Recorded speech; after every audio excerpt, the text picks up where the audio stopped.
Allez, bienvenue dans J'aime l'écho, l'émission qui donne la parole aux chefs d'entreprise. Adrien Gombert, bonjour. Bonjour Nicolas. Bienvenue, vous êtes le président de Gwensas et à vos côtés Thomas Charbonnel. Bonjour Thomas. Vous êtes le directeur général de Gwensas. Gwensas, c'est vous deux, c'est même pas 3 personnes. Vous êtes des mineurs, c'est bien ça, hein. Vous êtes des producteurs de crypto-monnaies. Tout à fait. C'est ça. Voilà. Donc vous avez des data centers énormes pour produire ces fameux crypto-monnaies. Tout à fait, c'est ça. On va implémenter plusieurs data centers un petit peu partout dans le monde. Aujourd'hui, on se concentre surtout en Centrafrique, puisque c'est là où on a besoin de nous. Pourquoi c'est là où on a besoin de vous ? Parce que l'électricité là-bas est disponible et le réseau énergétique n'est pas fait pour être distribué dans tout le pays. Ah, d'accord. Donc vous allez à la source énergétique disponible. Tout à fait. Voilà, parce qu'on sait que, enfin on le dit souvent, même si c'est un peu abstrait, le minage de crypto-monnaies, c'est quand même très énergivore. C'est là tout l'intérêt d'ailleurs de notre activité, c'est qu'on va aller consommer l'énergie là où elle est excédentaire. Donc nous, on fait que de l'hydroélectricité, donc 100% écologique. 100% de vos cryptos sont écolos. C'est ça. C'est ça. C'est le Bitcoin, Thomas, quand on parle de crypto ? Parce qu'il y en a des quantités de crypto-monnaies. Alors, il y en a des quantités, c'est sûr, mais on concentre tout sur le Bitcoin parce que c'est la monnaie numéro 1. C'est celle qui permet d'être beaucoup plus prédictible, en fait, par rapport à d'autres. Prédictible ? Quand on a été pendant 10 ans à 99 cents, c'est que maintenant on est à 40 000 $. Alors, il y a une différence entre le produire et investir sur les marchés. D'accord. Nous, le fait de le produire, nos machines ont une production, en fait, qui est estimable et dans le temps, donc on peut savoir combien de machines cette machine-là va produire. Après, ce qui concerne son change en euros, c'est vrai que, à moins d'avoir une boule de cristal... C'est pas votre métier. Donc on sait que le Non. Bitcoin est limité à 21 millions d'unités. Vous me disiez qu'on était à 18 millions d'unités, il reste un peu de marge. Qui sont les clients de Gwensas ? Alors les clients, ça va être un petit peu tout le monde. Ça va être surtout des personnes qui s'intéressent un petit peu au système et qui ont envie de diversifier leur portefeuille. Mais mettez-moi un nom sur ces personnes qui s'intéressent au système. C'est n'importe quel investisseur peut décider qu'il va investir dans du minage ? Ça peut être le boucher du coin, ça peut être vous, avec grand plaisir d'ailleurs, et ça peut être des gens plus riches, peu importe. Nous, on s'adapte à chacun, à leurs souhaits, et on va leur fournir leur moyen de production qui sera adapté au budget. Et c'est là où vous allez vous rémunérer. Nous, en fait, notre business model veut que les clients soient gagnants. En fait, c'est le seul moyen pour que nous soyons gagnants, c'est que nos clients soient gagnants. En fait, on va prendre une petite marge sur les bénéfices que vont produire les machines de ses clients. D'accord. Mais ça veut dire qu'en fait, le client qui vient faire miner de la monnaie, il n'est pas en train de spéculer sur le Bitcoin. Il est vraiment à la base, à la création. Il produit son Exactement. Bitcoin. D'accord, il produit son Bitcoin. C'est ça. Vous ne craignez pas d'être quand même sur un marché ultra volatile, où il y a un peu d'irrationnel, peut-être même un peu éphémère ? Parce que là, vous avez vu le jour en 2017, en mars 2017. Bon, vous êtes parti dans ça.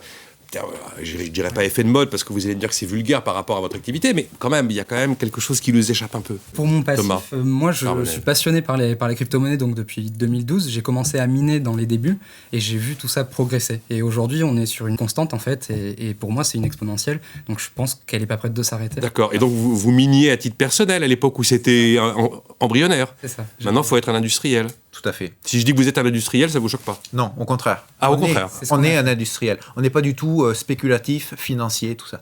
Nous, on est vraiment un secteur industriel et orienté production, et pas du tout marché financier spéculatif. Mais Donc évidemment, si le cours varie beaucoup, ça va avoir un impact chez nous.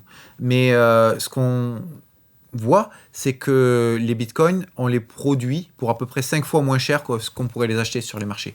Donc, quoi qu'il arrive, en gros, on est gagnant en produisant. c'est le côté gagnant du client systématique, parce qu'en partant de la production, évidemment, C'est beaucoup plus on facile. maîtrise un petit peu plus les coûts. Tout à fait. Ouais, donc le Bitcoin, et c'est tout. Vous avez jamais imaginé, Si, Si. Si, il l'avoue. Allez-y, sur quoi On a fait un petit peu d'Ethereum. Ethereum, j'allais On a vous le dire, fait- c'est la deuxième. Hein. Voilà. Bon. On a fait un peu de Litecoin, un peu de Dashcoin. Mais notre retour d'expérience, c'est que le Bitcoin, ça reste la monnaie la plus stable, avec les machines qui ont un aboutissement qui est vraiment optimal. Ce qui fait qu'on gomme beaucoup de variations liées à la technologie. Vous êtes équipé de machines vraiment à la pointe de la techno aujourd'hui. Oui. C'est quoi une machine à la pointe de la techno qui fait du minage ?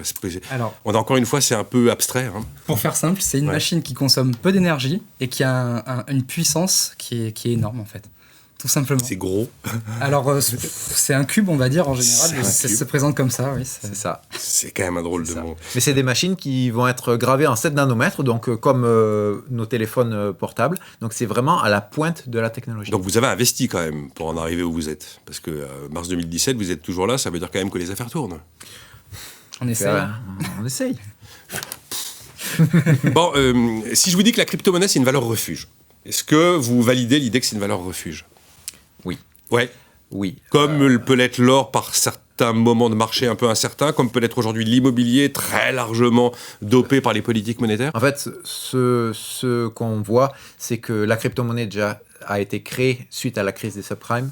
Donc c'est vraiment une technologie qui est sortie de l'incertitude financière. Et plus, c'est vrai. Ouais, non, plus les crises se profilent et plus les gens vont investir dans des valeurs refuges, que ce soit la pierre, le bitcoin, l'or ou peut-être d'autres crypto-monnaies. Vous avez, vous, la certitude de la naissance du bitcoin, parce qu'on dit qu'il y a une forme de légende urbaine sur celui qui aurait créé le bitcoin en Chine, hein, c'est ça, en 2009. Voilà. On ne sait même pas. Vous y croyez. Si je vous dis aujourd'hui, toutes vos réserves de cash personnelles, on les transforme en crypto-monnaie. Là, vous acceptez ou... Je signe. Oh. Ah, sûr. Si je vous dis, allez, tout ce que vous avez à titre personnel en cash, ça devient de la crypto. Du bitcoin.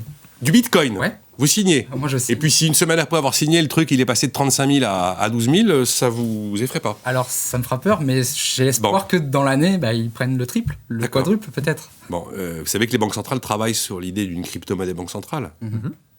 Très sérieusement.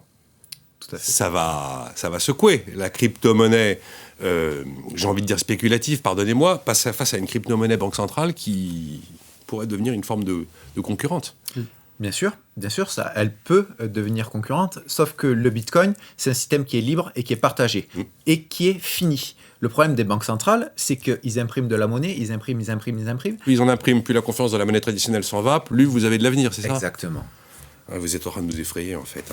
Alors, il y a une autre question qui me fascine, moi, et je me dis que vu votre univers de crypto-monnaie, avec la possibilité d'avoir des crypto-monnaies banque centrale, si on vous dit un jour que le cash disparaît, ça vous paraît lunaire, ou vous pensez que un jour ça arrivera? Ça arrivera. Ça arrivera. Vous savez, les Suédois avaient commencé, puis ils ont un peu reculé. Hein. Oui. Bon. Oui, parce que ça pose d'autres problèmes, notamment humains. Notamment humains, et puis même des problèmes de liberté. Bien sûr. Ils transforment tout leur cash en crypto-monnaie. Que vous allez miner vous-même, bien sûr. Vous minez pour vous? Oui. Oh, c'est vrai? Ah oui, on croit dans notre système quand même. Bon. Allez, 2 questions pour terminer, parce que vous me parlez d'un bitcoin vert, un bitcoin éco-responsable.